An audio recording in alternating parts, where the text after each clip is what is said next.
네, 안녕하세요. 저는 종교와 전도연구소 옥보견입니다. 저는 여러분과 함께 오늘 이 시간 불교로 만나는 에코페미니즘이라는 제목으로 강의를 준비했는데요.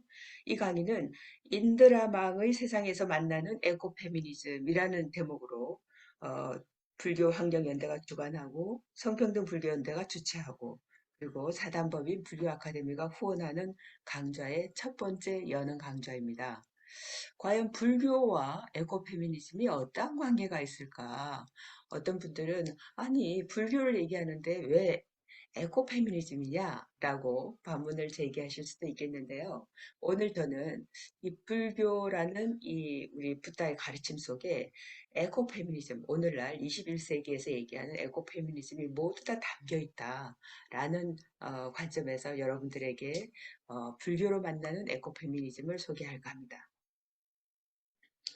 제가 얼마 전에 아이넵 국제 참여불교연대라고 하는 아이넵에서 이번에는 이제 한국에서 그 컨퍼런스가 있었는데요. 그 제목이 분열된 세계에서 영성과 믿음의 역할이라는 제목이었습니다.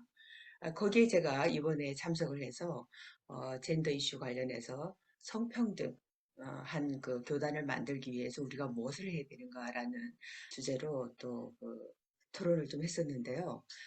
이번에 아이랩에서는 그 가장 의미가 있는 두 가지를 여러분들께 소개를 하고 싶습니다. 코로나라든지 또 여러 가지 뭐 청년 세대 문제나 또 세대 갈등 또 빈부격차 여러 가지 문제에 봉착해 있는데 그 위기의 궁극적인 원인은 욕망이라는 것에 있다라는 말씀을 이제 하시면서 많이 생산해서 많이 소비해야 잘 산다고 하는 소비주의에 우리가 중독된 것이 아니냐.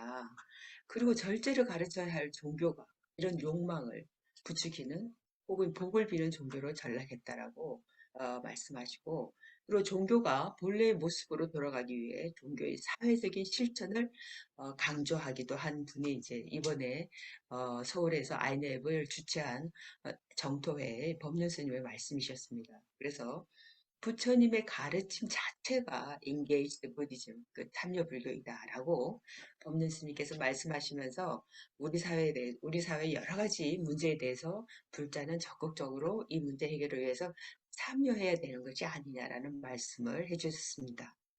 근데 이제 이 INF 회의에서 굉장히 중요한 그 두 가지 이슈 중에 이제 하나는 무엇이냐면은 어, 젠더 이퀄리티, 그러니까 성평등과 소셜 인클루전, 사회적 함의라는 제목으로 이제 이번에 이 아이넵에서 이 굉장히 중요하게 젠더 이퀄리티라는 이슈도 이제 등장을 했었는데요.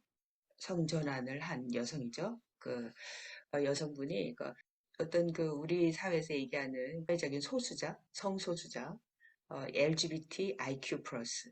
이 이제 원래는 LGBT 이 네 가지만 얘기했었는데, 뭐 레즈비언, 게이, 양성애, 트랜스젠더 요거만 얘기했었는데 요즘에는 이제 여기에서도 굉장히 좀 다양하게 등장하면서 인터섹스, 퀴어 그리고 여기에도 포함되지 않은 다양한 성적인 정체성을 가진 사람들 이러한 그 동성애 그 분류에서 그러니까 양성애자가 아닌 그 사람들을 포괄하는 용어가 LGBTIQ 플러스라고 얘기하는데요.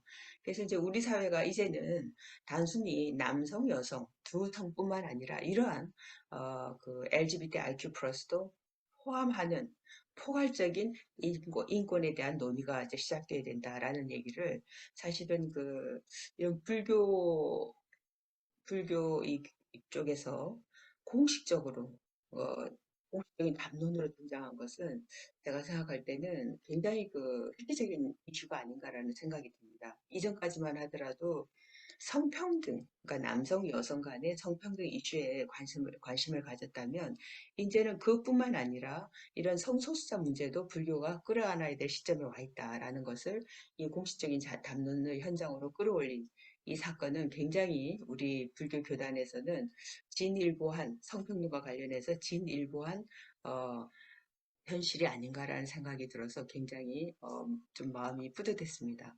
두 번째 이슈는 그 부탄 비구니 승가의 탄생입니다. 부탄은 굉장히 그 사실은 인구가 작은 조그마한 나라라고 할 수 있습니다. 뭐, 근데 여기 부탄에서 비구니 승가가 탄생했다. 근데 부탄 불교는 그 바로 옆에 티벳이 있기 때문에 티벳 불교 영향을 굉장히 많이 받습니다.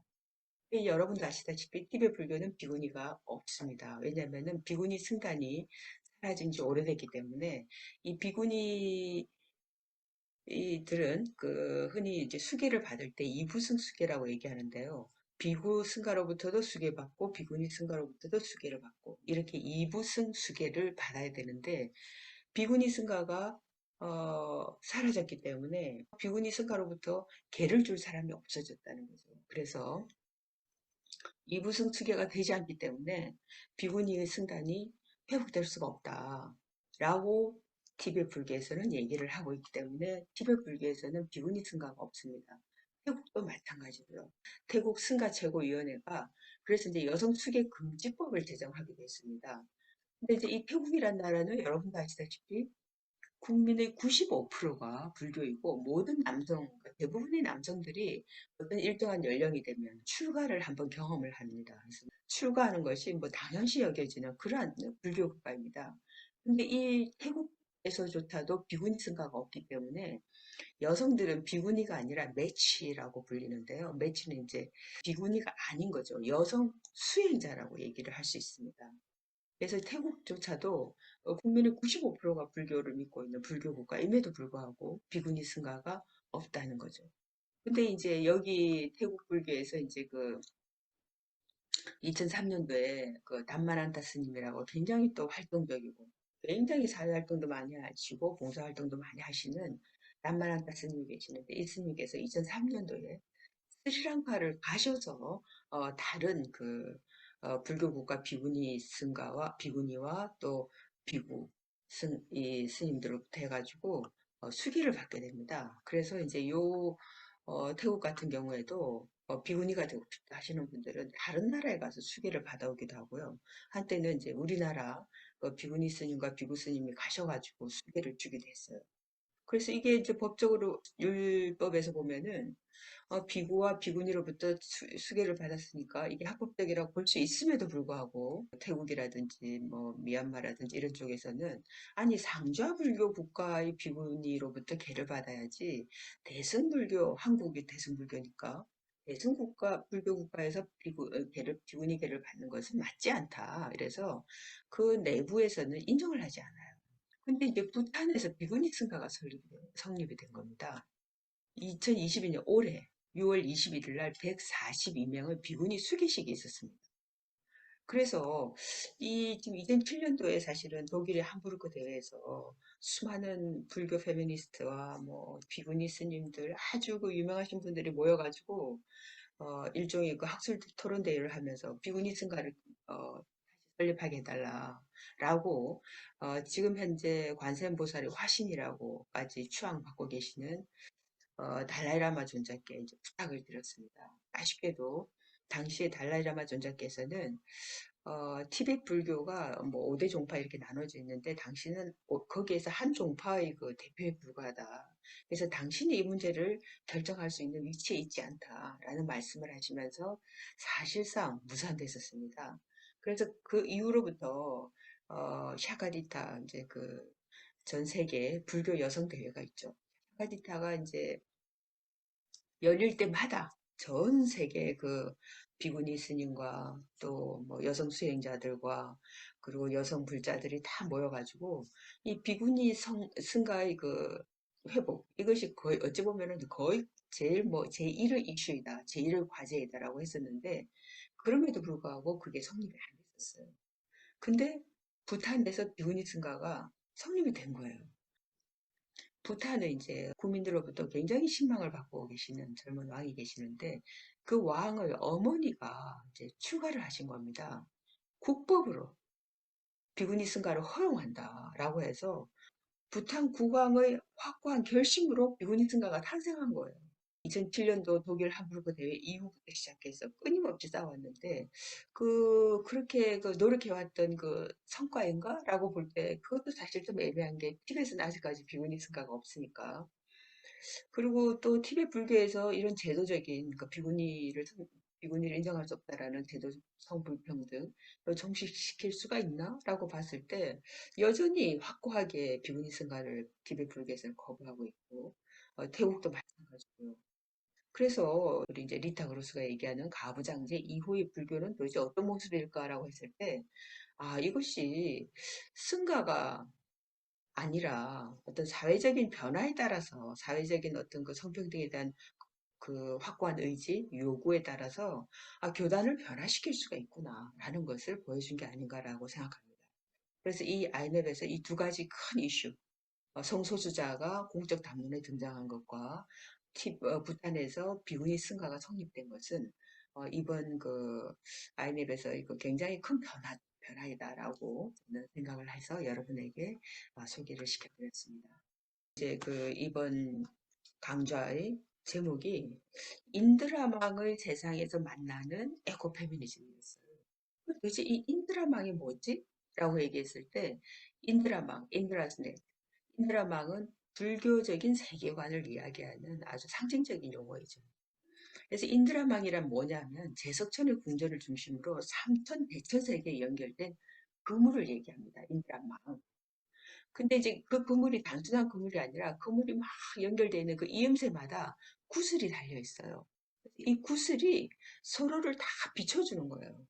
그러니까 구슬 하나를 보면 그 주변이 다 보이고 또 그 구슬은 다른 구슬을 보여주고 이렇게 해서 서로를 비추는 관계가 끝없이 펼쳐지는 그 그물을 인드라망이라고 하는데요.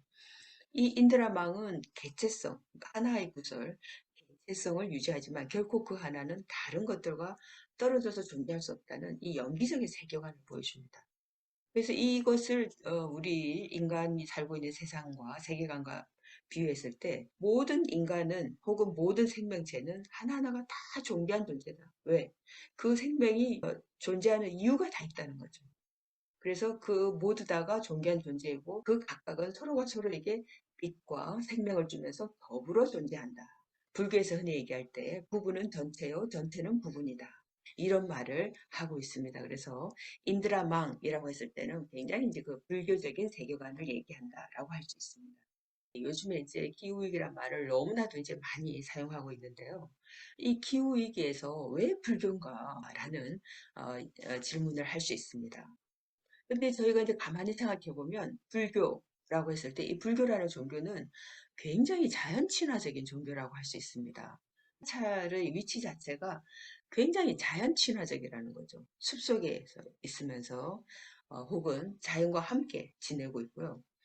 그리고 이제 절에 가면은 우리가 이제 밥을 먹을 때 밥을 먹는 걸 공양이라고 하는데 음식물 찌꺼기도 하나도 남지 않고 모든 걸 그냥 먹어야 되니까 그래서 이제 이러한 바로 공양을 통해서 이, 이 음식이 나에게 오기까지 이 소중한 사람들의 이 정성을 생각해서 마지막 한 톨까지도 다 남김없이 먹는 이 바로 공양이 있고요. 그리고 이제 불교는 어쨌든 간에 물질보다는 정신을 중시한다라고 알 수 있죠. 우리가 이제 자본주의 사회에 살다 보니까 물질 중심의 사회 생활을 하게 되는데 출가를 한다라고 했을 때는 아사장삼 하나를 가지고 이제 계속 생활하는 식으로 물질적인 것보다는 정신적인 것을 중시하는 것을 알 수 있습니다. 그리고 사실은 이제 불교는 굉장히 생명 친화적이라고 할 수 있습니다. 흔히 불교에서 얘기할 때 무삶을 얘기를 하는데 무쌈. 그러니까 무삶이라는 것은 온 존재, 모든 생명을 얘기하는 거거든요. 모든 생명은 존귀하다라는 것을 얘기를 합니다. 그래서 불교는 굉장히 이제 생명 친화적인 종교다라고 얘기할 수 있습니다.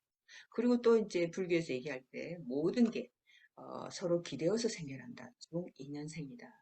이것이 있어서 저것이 생기고 저것이 있어서 이것이 생기고 서로 굉장히 그 상호 의존적으로 생겨난다는 얘기죠. 그리고 사실 불교는 가장 공동체 친화적인 종교라고 할 수 있습니다. 말씀드린 연기사상의 경우도 마찬가지고요. 공사상, 그리고 사성제, 사무량심 등등 해가지고 사실은 이 공동체 친화적이다. 부처님 당시에도 우리가 이제 사부대중 공동체 이렇게 얘기하는데 사부대중, 비구, 비구니, 그러니까 남성 출가자, 여성 출가자, 남성 신도, 여성 신도 이 네 개를 모두 다 사부대중이 평등한 공동체다 이런 얘기를 하거든요. 근데 그렇게 중시하는 이유가 뭐냐면 화엄경에서 얘기하는 일즉 일체 다즉 하나가 곧 전체이며 전체가 곧 하나이다. 그리고 일미진주 함시방 그 속에 온 우주가 담겨 있다. 그러니까는 누구 하나에 치우치지 않는. 그러니까 모든 것이 다 영기적으로 결합돼 이렇게 의존적으로 존재하고 있다 보니까 이 어떤 그 공동체 안에서도 누가 더 중요하고 누가 덜 중요하고 이런 게 아니라 모두 다 중요하다라는 거죠. 기후 위기에 왜 불교가 나서야 되는가? 많은 사람들의 이익을 위하여, 많은 사람들의 안락을 위하여, 세상을 불쌍히 여겨 하늘 사람과 인간의 이익과 안락을 위하여 길을 떠나라. 전도 선언을 하는 이유가 많은 사람들의 이익과 안락을 위하여 떠난다. 지금 현재 우리 사회에 닥쳐져 있는 기후 위기 이러한 경우에도 굉장히 어려움이 처해 있기 때문에 많은 사람들의 이익과 안락을 위해서 불교가 나서야 된다. 이거를 붓다의 전도선언을 통해서도 알 수 있다는 거죠. 그렇다면 왜 여성인가? 왜 여성이 이 기후 위기에 이렇게 많은 이야기를 하는가라고 봤을 때는 흔히 우리가 이제 얘기할 때 자연의 위기와 여성의 위기가 굉장히 유사하다라는 얘기를 합니다. 왜냐하면은 이 자본주의 개발 이데올로기에서는 자연이라는 것이 어떤 일종의 대상이고 이걸 개발하고 뭐 착취하는 대상이었어요. 근데 이러한 자본주의 개발 이데올로기가 자본주의 가부장적 이데올로기에서 여성 착취와 굉장히 유사하더라. 남성 대 여성, 인간 대 자연의 관계는 착취와 정복의 대상이라는 거죠. 여전히 여성들이 아직까지도 차별적인 위치에 있다라고 이야기할 수 있습니다. 그리고 가뭄이나 홍수나 기후 관련 피해로부터 여성 피해가 더 심각하다는 거예요. 또 여성이 남성보다 훨씬 더 여성 빈곤화가 심화되더라는 거죠. 이러한 상황들 속에서 사실은 기후 변화로 인해서 남성들도 물론 참여를 하지만은 여성들이 더욱더 상대적으로 많이 이제 여성들이 등장하게 되는 거죠.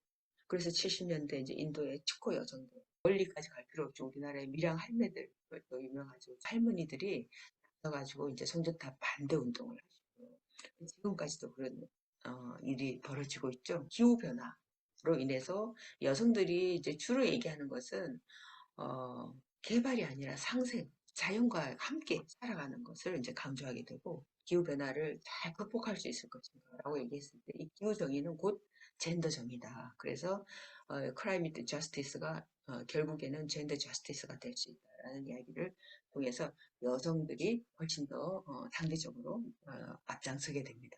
이 기후 위기에서 불교가 앞장서고 여성이 앞장서는데 이 기후 위기뿐만 아니라 불교에서 이러한 그 어떤 인간 존중 사상이라든지 또 생명 존중 사상 이러한 것들을 우리가 여성의 관점으로 바라볼 때 불교 페미니즘이라는 얘기를 쓰는데요. 불교와 페미니즘의 상스러운 만남이다라고 얘기를 합니다.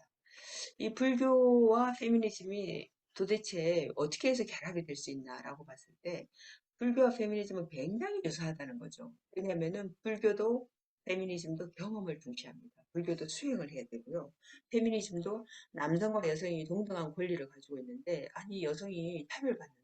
그러면 차별받는다라는 게 그 인식에서만 끝나는 게 아니라 그럼 이 차별을 극복하기 위해서 무엇을 해야 되지 하는 실천을 중시하게 되는 거죠. 굉장히 다양한 이론들이 발전해 오고 있다는 거죠. 사실은 이제 불교 페미니즘이라고 했을 때는 여성이 억압받고 있는 현실에 대해 자각하고 이제 인식을 먼저 해야 되는 거죠. 그리고 이러한 억압이 사회적으로 구성되어 있기 때문에 변화 가능하다. 여성이 차별받는 것이 뭐 예를 들면 신체적으로, 본질적으로 뭐 차별받을 수밖에 없다. 이렇게 얘기하는 게 아니라 그건 차별이 아니라 차이라는 거죠. 이 차이이기 때문에. 그리고 이 차이를 사실은 사회적으로 여성은 열등하다, 남성은 이제 뭐 우등하다. 이런 것들은 사회적으로 구성되어 있다는 거죠. 이 사회적으로 구성되어 있기 때문에 사회적으로 변화 가능하다는 거예요. 그래서 이 변화 가능함을 인식하고 불교 사상을 기반으로 여성 해방은 물론 궁극적으로 온 생명의 존귀함과 평등을 실천하기 위한 이론이 불교 페미니즘이다라고 이야기할 수 있습니다. 그러면 에코페미니즘이란 거 뭐냐?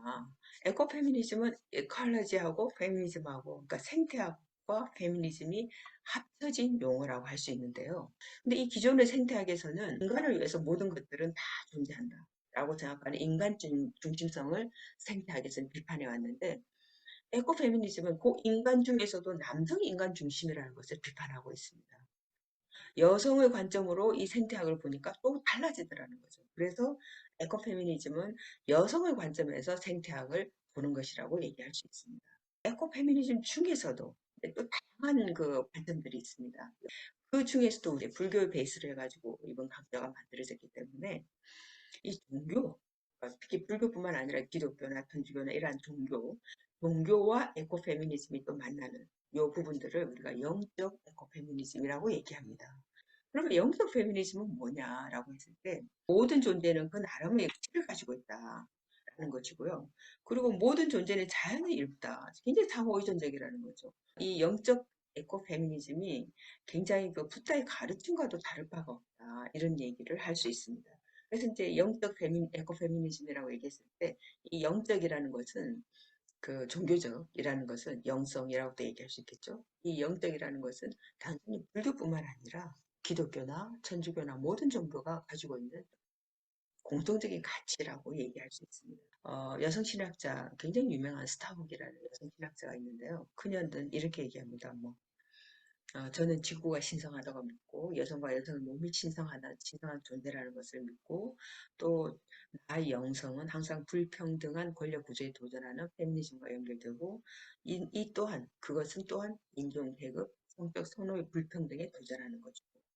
그래서 우리가 해야 할 일은 권력을 쥐고 있는 사람을 바꾸는 게 아니라 우리가 권력에 대해 생각하는 방식을 바꾸는 것이다. 이렇게 얘기를 하기도 합니다. 그 불교 페미니스트 중에서도 굉장히 유명한 또 조아나 메이시가 썼던 그 에코페미니즘 책이 있죠. 생명으로 돌아가기. 이 여성은 그 주제부터 이렇게 얘기를 하고 있습니다. 생명으로 돌아가야 된다. 그래서 우리가 자연을 정복하고 개발하고 막 이게 아니라 그 생명 그대로 어, 를 존경할 수 있어야 된다. 존중할 수 있어야 된다. 어떤 생명이든. 그래서 조아나 메이시는 이런 얘기합니다. 죽음이 우리를 둘러싸고 있으며 언제든 우리를 덮칠 수 있다. 이 죽음 가운데 일부는 실제 일어나고 대부분은 우리가 자초한 일이다. 라고 이야기를 합니다. 이 여성이 이제 그 기본적인 그 가치관의 베이스는 모든 생명이 내재적으로 연결되어 있다는 거죠. 그래서 우리가 불교에서 얘기하는 인드라마, 또 보살성, 보살심, 보리심, 연기 이런 걸 통해서 기본적으로 모든 그 존재가 상호 의존적으로 연결되어 있다라는 것을 이제 이 조한나 메이지는 강조합니다. 조한나 메이지가 생명으로 돌아가기라는 이 책에서 얘기하고 있는 그 내재적 연결성 이것이 이제 인드라망으로도 얘기가 되겠지만 그래서 이 내재적 연결성뿐만 아니라 이 가부장제 이전의 그 여신의 문화로부터 그러니까 뭐 돌봄과 배품을 중시하고 위계 없는 공동체를 중시하는 이런 여신 문화로부터 지혜를 얻어야 된다라고 강조하고 있습니다. 하나 메이시가 굉장히 중시하는 얘기 중에 하나는 리코넥트, 재연결 작업입니다. 우리가 굉장히 위기에 처했다. 우리 인류가 위기에 처했는데 대전환이 필요하다는 거예요. 우리가 인류가 살아남기 위해서는. 그래서 대전환에서 우리가 해야 될 일은 호스피스와 산파 역할을 해야 된다고 얘기합니다. 호스피스는 돌보는 것이고 산파는 생명을 낳는 것을 도와주는 거죠. 조아나 메시가 산처럼 생각하라 라는 책에서 보면은 지구와 어떻게 하면 공존할 수 있는가 인간과 온 생명이 상호 교류하면서 온 생명의 고통과 온 생명의 입장을 이해하고 공존하기 위해서 이제 여러 가지 워크숍도 하고 있습니다. 이러한 대전환을 위해서 이 조아나 메시는 이제 이런 얘기합니다. 개인주의적인 고립적인 자아에서 더불어 함께 살아가는 존재라는 관계적 자아. 여기에서 더 확장해야 된다는 거죠. 일단은. 그래서 보살적인 자아로 확장돼야 된다. 그래서 이 문명을 대전하는 우리 이제 지구의 위기, 기후 위기에서 극복하는 그래서 이제 문명이 대전환이 되는 것은 가능하다. 근데 그 동력은 뭐냐? 지혜와 자비라는 거죠. 그래서 이제 조한나 메이시는 이제 산처럼 생각하라라고 얘기하는데 이 산 자체는 자연이라고도 볼 수 있고 생명이라고도 볼 수 있는 거죠.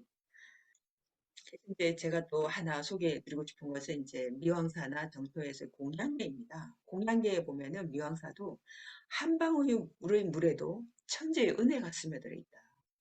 하늘의 곡식에도 만인의 노고가 담겨 있다.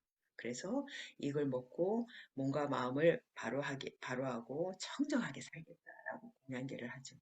그리고 이제 정토의 공양계도 마찬가지고요. 그래서 정토의 공양계는 이 음식을 먹고 이 옷을 입고 부지런히 수행정진해서 괴로움이 없는 사람, 자유로운 사람이 되어 일체 중생의 은혜에 보답하는 보살이 되겠다.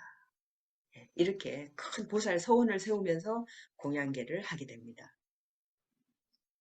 그래서 이 공양계만 보더라도 불교가 얼마나 생명 친화적이고 자연 친화적인가 이런 걸 알 수 있는 것 같습니다.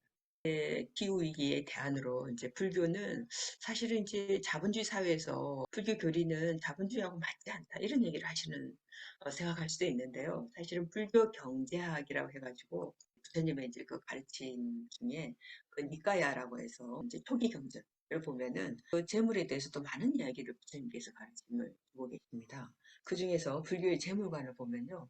부처님께서 그 당시에 이런 말씀을 하십니다. 돈을 열심히 벌어라. 벌어서 어떻게 하냐, 어떻게 써야 되느냐, 쓰는 순서를 이렇게 말씀하세요. 나를 위해서 먼저 쓰고, 그 다음에 부모를 위해서, 그 다음에 친구와 동료, 수행자와 성직자를 즐겁게 기쁘게 행복하게 돌봐라. 그러니까 가장 먼저 우선적인 것은 나라는 거예요. 개인 중심적이라고 얘기할 수 있지만 개인적이도 어찌 보면은 자신이 행복해야지, 내가 행복해야지 다른 사람에게 베풀 수 있다라는 거죠. 이게 현실적이라고 할 수 있습니다.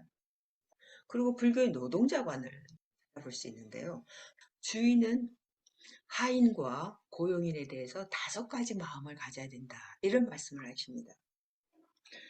그래서 능력에 맞게 일을 시키고 적당한 때 음식과 임금을 줘야 되고 병들면 보살펴줘야 되고 진귀한 음식도 함께 나누고 적절한 때 취해야 된다. 이게 디가니까요. 이렇게 이제 나오고 있습니다. 그러니까 고용인을 이렇게 대우를 해야 된다고 얘기하는 거죠. 그래서 불교가 사실 어찌 보면은 굉장히 무소유를 강조하고 있지만은 사실은 제가자의 삶에서 무소유를 얘기할 수가 없기 때문에 그 시절에도 그래서 이렇게 재물관이나 노동자관을 부처님께서 얘기하고 계십니다. 그리고 이제 보시의 기쁨을 얘기를 하시는데요. 특히 이제 불교 경제학을 베이스로 하는 이제 슈마라는 학자의 얘기를 보면은 자본주의 사회의 폐해를 극복하는 방안을 불교에서부터 찾은 거죠. 휴머는 이런 얘기합니다. 작은 것이 아름답다. 소박함과 비폭력적인 경제적 기반을 이제 중시합니다. 그래서 이제 그 인드라만 그물코에 달린 유리구슬처럼 서로가 비춰주는 삶인데 그렇게 되려면은 서로가 친절하고 이타적이고 자연과 온 생명이 상호 의존적인 연기적인 존재임을 알아야겠죠. 이 기후위기, 기후위기의 영성이 어떻게 되는가 이런 신에 대한 관점, 인간에 대한 관점들이 굉장히 구체적으로 변하고 있습니다. 왜냐하면 우리가 코로나를 통해서 생로병사가 우리 눈앞에 다가온 거예요. 또 어떻게 죄 없는 세월호의 아이들이 왜 죄 없는 젊은이들이 이태원에서 그렇게 참사를 당하는 거예요. 이건 우리가 정말 상상할 수 없었던 죽음들이 우리 바로 옆에서 벌어지고 있는 거예요. 야, 이건 제도와 법과 제도가 잘못돼서 인간들이 이렇게 벌을 받는 거구나라는 것도 알게 되고 그래서 인과응보라는 종교적인 가르침이 깨지게 되는 거죠. 코로나라든지 기후위기라든지 이런 걸 겪으면서 행복한 삶이란 어떤 것인가? 이 영적인 윤리가 구현되기 위해서 어떻게 해야 되는가? 보이는 세계와 보이지 않는 세계를 이거 어떻게 우리가 함께 인식할 수 있을 것인가? 그래서 그러면서 점점 더 생명이라든지 돌봄, 배려, 공감 이러한 것들이 점점 더 필요하다는 것을 느낀 거죠. 그래서 기후위기 뭐 이러한 위기를 통해서 우리 인류에서 이제 문명의 대전환 이 위기를 극복하기 위한 대전환을 위해서는 소위 이야기하는 여성적인 품성이 필요하다라는 이야기를 하게 됩니다. 원시 모계 사회, 원시의 이제 지모신 그 모계 사회에서는 지모신 신앙, 돼지의 신앙, 돼지 지모신이 굉장히 그 중시였습니다. 왜냐하면 우리가 그리스 뭐 오디세이 뭐 이런 신화들을 보면은 굉장히 남성신, 제우스라든지 남성신이 많이 등장하는데 그 이전에 제우스가 등장하기 이전의 신을 보면은 그리스에는 가이아라는 여신이 최초로 등장을 하게 됩니다. 혼자서 하늘도 만들고 땅도 만들고 바다도 만들고 만물을 만들게 돼요. 이 여성이 천지를 창조하는 거죠. 이 가이아를 이제 본따 와가지고 이 이제 영성 에코페미니즘에서는 가이아 이론이라는 이야기를 합니다. 이 지구라는 것이 체온도 가지고 있고 허파도 있고 피도 있고 신체도 있고 이러한 생명체이자 유기체라는 거죠. 그 가이아 이론이 등장을 하면서 이 지구를 우리가 어떻게 지켜내야 될 것인가? 이 기후 위기로부터 어떻게 이 지구를 보호하고 다시 새롭게 생명 꿈틀거리는 생명체로 만들어낼 것인가를 이제 이야기를 하게 됩니다. 불교에서도 대제 여신이 있습니다. 스타바라라고 하는 여신이 있는데요. 이름은 이제 다양하게 나라마다 다양하게 등장하는데 이 대제 여신 스타바라. 이전에 이제 부처님 당시에 부처님께서 깨달음을 얻고 나서 아 내가 깨달음을 얻었다 이렇게 하는데 그때 이제 마라가 등장해요. 마라가 나타나서 시달타요. 당신이 깨달았다는 것을 누가 증명하냐? 라고 얘기를 하니까 부처님께서 이 땅이 나를 증명할 것이다. 라고 이야기합니다. 그러자 이 땅에서, 대지에서 여신이 올라가. 내가 붓다의 탄생을 증명한다. 라고 이야기를 하십니다. 그러면 우리나라, 특히 이제 한반도에서는 이 천지를 창조한 여신들이 어디 있을까라고 생각해 볼 수 있죠. 예를 들어 마고할미, 설문대할망, 지리산, 천왕성 세상을 창조한 거죠. 그래서 마고할미도 우리 한반도를 창조한 신이고요. 설문대할망도 마찬가지고 지리산, 천왕성모.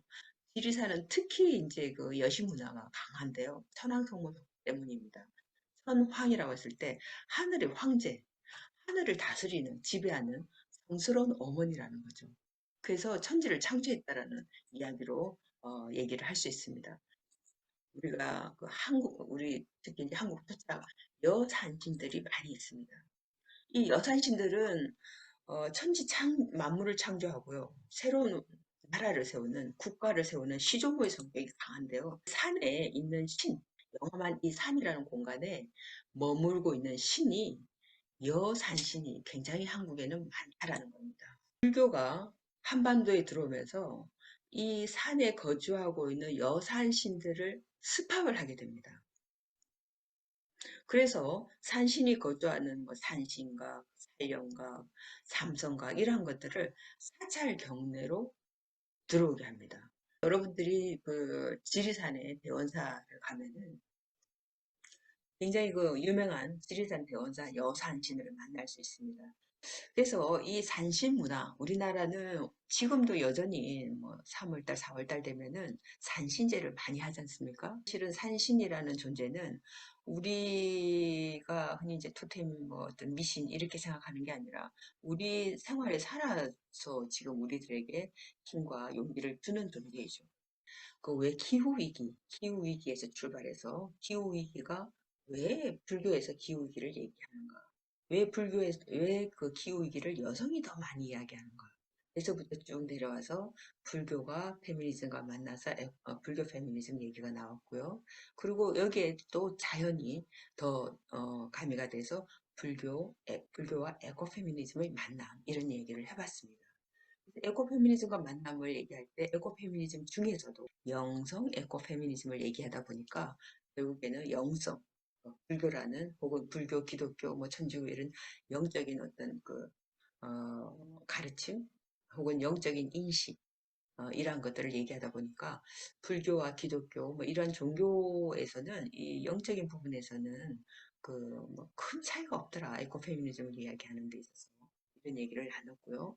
특히 불교에서 그 가이아 이론을 같이 돌아볼 때 불교의 가이아 이론은 불교에서 얘기하는 대지의 여신을 이제 우리가 다시 한번 돌아보게 됐고 이 대지의 여신이 우리나라에도 여전히 그 창조 여신으로서 마구할미나 아니면은 지리산 천왕성모에서도 대지의 여신, 창조 여신으로 살아있다라는 얘기를 봤습니다. 근데 이 창조 여신이 불교에서는 배격되지 않고 불교 안에서 살아있더라는 거죠. 예를 들면 산신각이나 산왕각을 통해서 여산신들이 세상을 만들고 또한 생명을 보호하고 이렇게 했던 산신 중에서 여산신이 불교에서도 여전히 우리 곁에 살아있더라라는 이야기를 나눴습니다. 그렇게 해서 여산신을 얘기하면서 또 다시 이제 여성의 그 여성성, 여성적 품성, 여성적 특성이 굉장히 오늘날 중시되고 있기 때문에 우리가 이 여산신의 문화도 다시 한번 살펴봤습니다. 마지막으로 정리하면서 말씀드리고 싶은 것은 내 안의 나를 만나야 된다라는 얘기를 좀 드리고 싶습니다. 불교와 여성 영성이 만나가지고 말씀드린 것처럼 여산신 문화도 여전히 불교에 살아있는 것처럼 불교는 여성성에 대해서 굉장히 동귀하게 생각하고 남녀 차별이 아니라 이 모든 것을 불성이라는 것을 통해서 평등과 해방을 강조하는 종교이고 이 특히 그 중에서도 이 우리 사회, 우리 그 한반도의 그 창조 여신, 지리산 성모나 아니면은 이 창조 여신들을 여산신이라는 이름으로 해서 품어 안고 있는 종교다. 그래서 굉장히 불교는 영적 에코페미니즘을 그대로 품어 안고 지금 내려오고 있는 종교라고 할 수 있습니다. 이 여산신이나 뭐 할매부처나 또한 그 지리산 천왕 성모나 이러한 모든 그 존재들을 얘기할 수 있는 그 통일해서 얘기할 수 있는 여신 이런 여신을 품어하는 불교에서 여성성, 그러니까 여신을 품어하는 종교에서 여성성은 굉장히 존중되고 있다는 거죠. 그래서 여성이라는 존재가 불교 안에서 지혜와 자비와 돌봄과 어, 보살핌을 해나가는 주체로서 이 여성성 이런 것들을 불교에서 굉장히 존중하고 있다는 거죠. 성별, 인종, 계층, 각종 차별에서 벗어나서 우리가 이 기후위기나 또한 그 뭐 다양한 전쟁 위기나 이러한 어려움 속에서도 남녀 모두가 이 지금 현실의 이 위기를 극복할 수 있도록 내 안에 있는 그 여성 영성, 여성적 품성, 뭐 여신, 여러 가지 다양한 말로 표현할 수 있겠지만 이러한 내 안의 여성 영성, 여성적 품성을 만나고 또한 개발하고 또 여성은 여성으로서의 자긍심을 가질 수 있도록 남성은 여성이 굉장히 존귀한 존재라는 것을 인정할 수 있도록 내 안의 여성성을 만나자. 여성 영성을 만나자. 이 이야기로서 오늘 강의를 마무리하고자 합니다. 여기까지 들어주셔서 감사합니다.